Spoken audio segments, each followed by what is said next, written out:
سنا ہوگا کہ بنی اسرائیل میں ایک آدمی تھا، اس نے 99 قتل کر دیے۔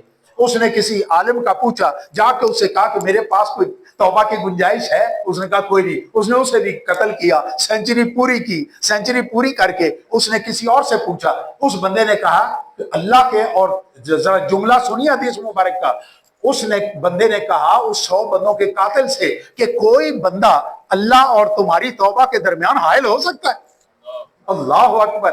تمہارے اور تمہاری توبہ اور اللہ کے درمیان کیا کوئی حائل ہو سکتا ہے؟ کوئی حائل نہیں ہو سکتا۔ فلاں بستی، گجرات شریف میں مسلم آباد محلہ، سیدہ شریف، یہ وہ جگہ ہیں جہاں پہ لوگ نیک لوگ رہتے ہیں، تم یہاں ایسا کرو وہاں چلے جاؤ۔ وہ گھر نہیں گیا، وہیں سے چل پڑا۔ اب رستے میں اس کو موت آ گئی، رستے میں موت آ گئی۔ اب جب موت آتی ہے تو آپ نے سارا واقعہ سنا ہوا ہے کہ انہوں نے کہا وہ پیمائش کرو، پیمائش ہو گئی۔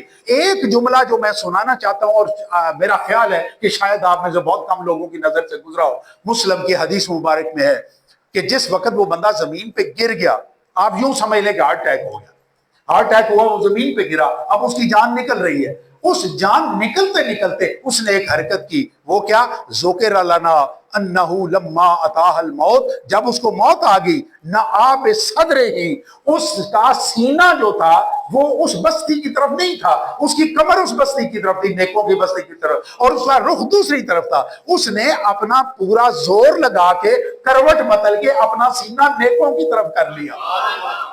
اپنا سینہ، یہ میں مسلم کی حدیث سنا رہا ہوں آپ کو، اس نے اپنا سینہ نیکوں کی طرف کر لیا۔ اللہ تعالیٰ نے اس کا اجر کیا فرمایا کہ اس کا سینہ میرے نیکوں کی طرف ہے، یہ سینہ دوزخ میں نہیں جا سکتا۔